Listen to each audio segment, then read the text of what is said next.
Hey all, welcome back to the channel and the accidental DC2 restoration. We are in the process of getting this thing road legal, shotgun ready, and basically running it back on the road. Getting there, but today I got a few things lined up. So we need to get some fluids back in the engine.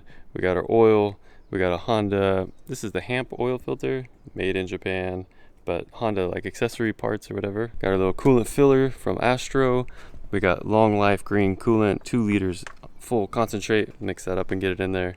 And then I ordered some power steering fluid from Honda and haven't got the call that's here, but it should be here by now, so get that picked up as well. Got to get some fluids in this thing so she can live on. But first, let's put some juice to it. Hey, limit break. So before we get that far, I need to keep exploring and figure out what is going on with these power folding windows because, well, you'll see. All right, so we have accessory power and we do our power folding switch. Oi, I'm pushing you. Let's see if it'll move. See, the mirrors do move. I can hear the left side moving as well, but nobody's home when it comes time to folding. So yeah, I need to figure out what's going on with the switch. Either just that portion of it's bad, or there's like a power folding fuse that's blown or something like that. But of course, you need folding mirrors to pass shotgun, so if it doesn't work, that's a fail. So I'm gonna get this door panel off and then see what we can figure out. Here's what I'm fighting right now. That's the sunline. Sunline creeps across the car. It's supposed to be like 90 today, so I kind of want to get what I can done in the shade while I can do it in the shade. Let's get after it.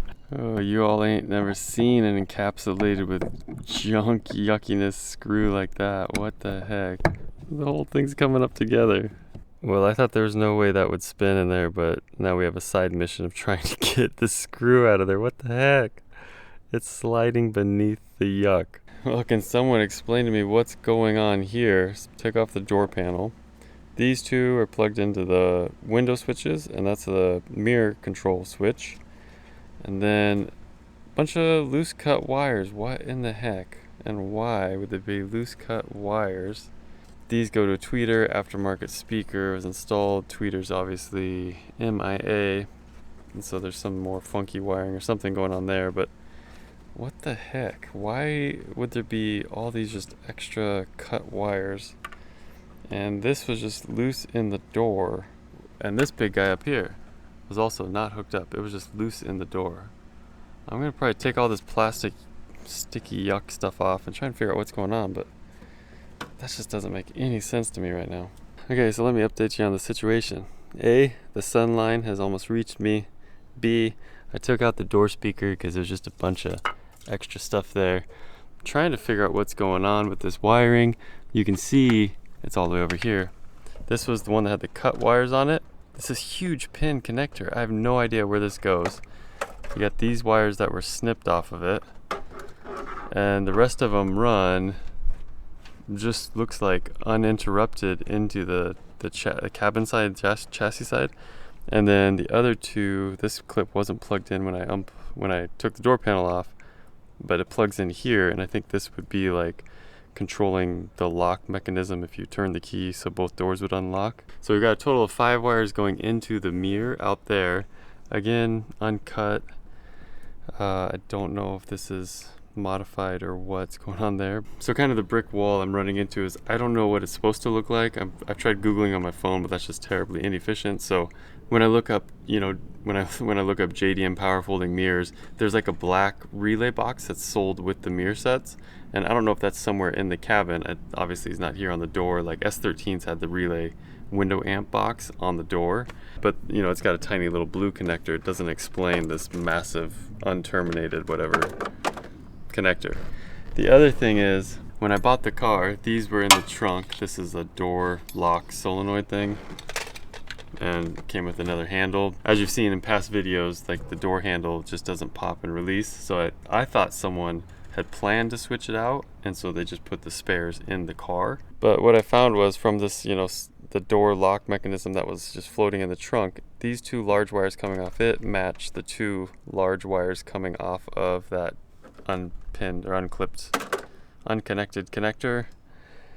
So I don't know if this is the old original one that was in the car and for some reason they cut it to get it out. I cannot make heads or tails. This just looking at it. There's no specific fuse I found in the fuse diagram that says, you know, what folding window fuse. I think it's just running on the same circuit as the power windows, and the power windows, as we've seen, work. Did not expect to find whatever this situation is here. It's almost like if that connected to something, it would make more sense of things, but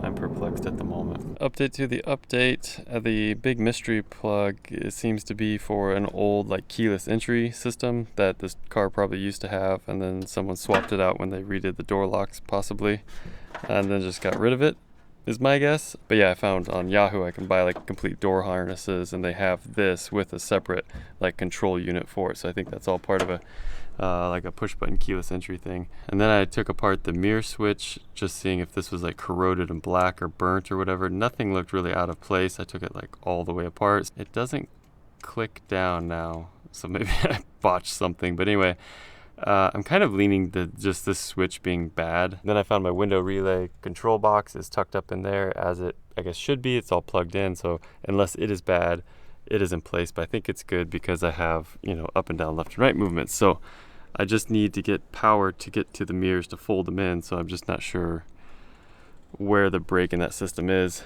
All right, so the sun is on me. It's getting hot. My brain is getting mush, as happens at this time of day. I'm just gonna leave it here for now because both mirrors don't fold, which makes me think it's more of an electrical thing than like a mirror actually being broken. Everything else just seems to be in place, so it's either a bad switch or there's something jacked up with the wiring. And the next thing I could do is just hardwire each mirror just to make sure it does fold, but I really don't think it's the mirrors themselves that are bad. So I just got to get power to the mirrors basically. All right, so let's move on. So with the door panel off, I took care of one more problem that's just been lingering and pestering me.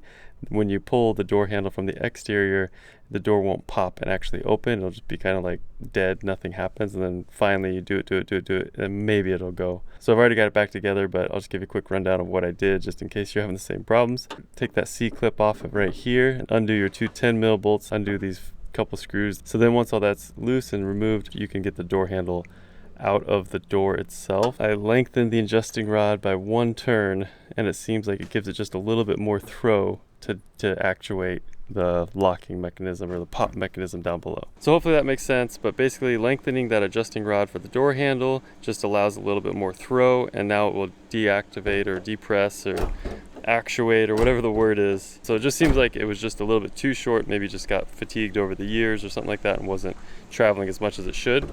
If you're in the same situation, do that. Only one complete rotation, and that was enough to make it function properly. Okay, back up front, I'm gonna get the oil filter swapped out so I can get the oil changed, and then I'm gonna disconnect the lower hose on the radiator and just pour a bunch of water through the system, hopefully just to kind of push out some old stuff as well. Oh man, I don't even know where I left off. It got so hot I just gave up earlier. All right, so the sun is going down, temperatures dropped a lot. Like that sun beating on me directly was just like wiping me out earlier. So back out here, and I've just done a few things. I disconnected the lower hose on the radiator. I put the 2 bolts back in the front pipe to the exhaust, so the exhaust is hooked up. And then from a lower line, I drained out as much of the power steering fluid as I could get out of the system, so it's as low as it could be, because I just stopped by Honda and picked up some Honda power steering fluid. So basically, ready to start putting some fluids and stuff and test start it. Unfortunately, the power steering fluid was sold only in 4-liter jugs, which should be plenty to do this whole system, so that is what it is. So next up, I got this coolant filling kit from Astro, and I was just thinking it's kind of like all the others I've used, where it's pretty basic and simple, but like this thing's pretty legit. I can try and flush the coolant just with water. And 6 liters of water later, I can hear the jiggle valve moving. It's as full as it's gonna get. So I'm just gonna pop the hose and hopefully turn it away from me as fast as I can. Here we go. So with all the water ran through the coolant system, no real yucky stuff came out, so that makes me feel really good. I hadn't really seen anything that bothered me or like kind of made me worry before, but I thought there'd be some sort of gunky stuff in there, but it came out looking really nice. So just gonna fill it up now and keep moving on.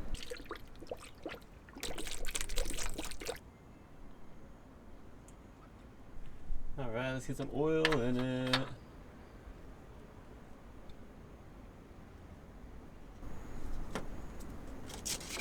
Oh, no. Whoa. I don't, what is it?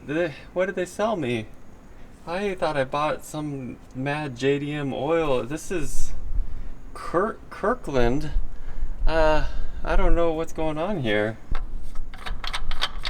Ooh, shiny bling bling. Lowball Zach.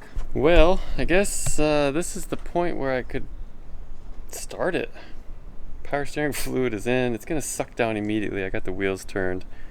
Hopefully the coolant also does as well to get some more actual coolant in the system. I didn't realize so much water was staying in the system. But it's summertime, not a huge deal. Oil is in there. This will be the first startup since the whole refresh of everything. Everything's back together. I guess we'll give it a go and cross our fingers. Let's see how much the engine moves when it cranks. See if it jumps like before. Okay, we need a little battery juice. Key's already in it. No other fluids are out of the system. So let's give it a shot. Okay, here we go. Here goes nothing.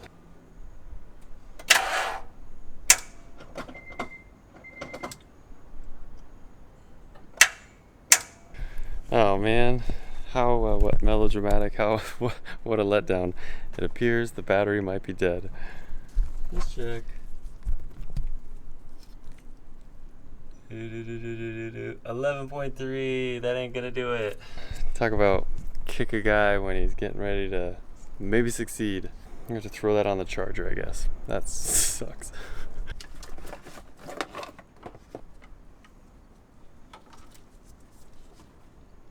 One dinner break later, you can see the sky's getting dark. I really just want to fire it up tonight.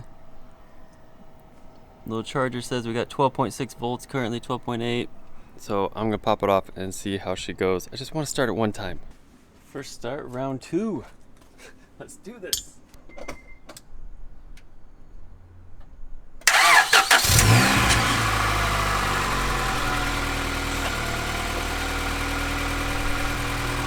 I don't see any leaks or drips. That's a good deal. Still got our exhaust leak in line. Engine sounds good. We are puking up a little bit of air bubbles. Hopefully it sucks some of that down. This guy here should start whining at some point. Can't imagine it's still that full, but our pump is moving, which is first time I've ever seen that. Yeah, fluid is down, but we are still in the reservoir, so it's not hollering at me. I'm gonna top it off, but that's perfect. She's purring though, holy cow. Love it, love it.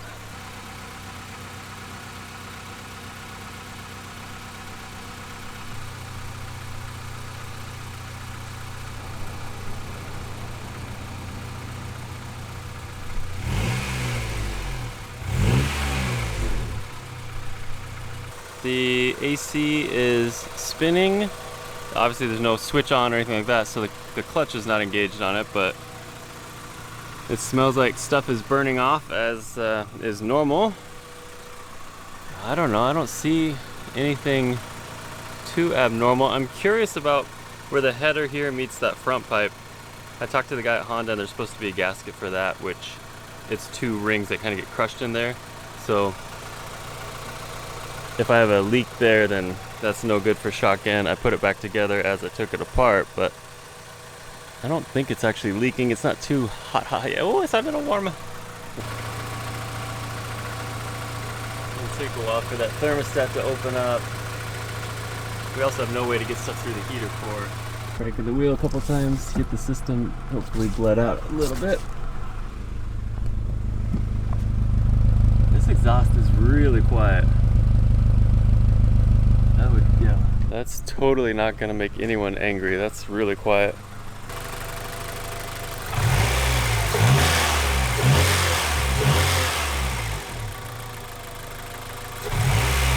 Look at that induction. Really good induction noise off the intake. That's cool. Burping. Still no weird leaks from down below. Good deal. Let's check and see if our alternator is actually working.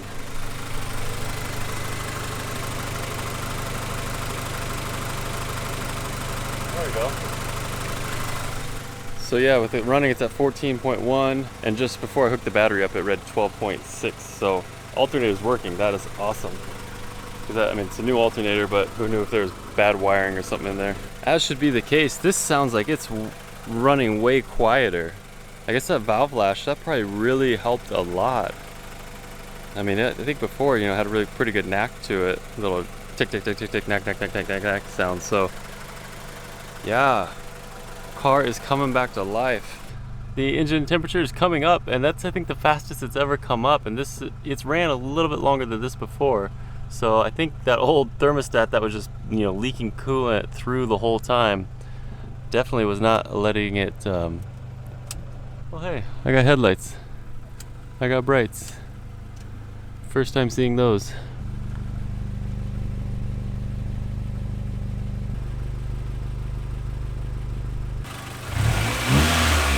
The engine movement's like totally gone from what it used to be. This is really good.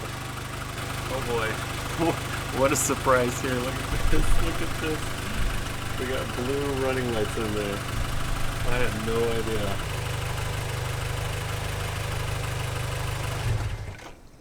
Pretty awesome running lights, right?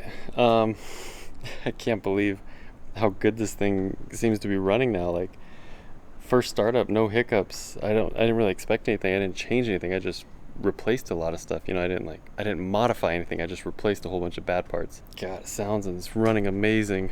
Really getting me excited for it. When I was at Honda earlier picking up the power steering fluid, I talked to my guy. There's like 3 or 4 guys that have been helping me now, but they all seem to take an interest in my plea and my project. But this guy, he actually told me today that he had bought a brand new DC2 Integra Type R and had it for 7 years and then sold it. He had a Sylvia before that, so a 13 Sylvia, so my man. So I asked him about the mirrors, and he said they don't have to work on the switch, they just have to fold, and so these will do that if you just collapse them. So I'm good for that shotgun. I'm not going to really worry about making them power folding. I can do that at another time, because he's like, what he said was like, the ITRs didn't have power folding mirrors, they were manual folding mirrors. I was thinking if it came with it from the factory, then you needed to have it working. Anyway, just one of those things where it's like, just ask questions. People are really happy to help you out usually, especially if you're doing something stupid like trying to resurrect an old junkyard DC2. Anyway, I'm ecstatic. It seems to be running so well. The engine didn't rock at all. It revs super smooth. Like, this is going to be really good. So we'll pick it up here in the morning. Yeah. That's all for tonight. So we'll see you in the morning.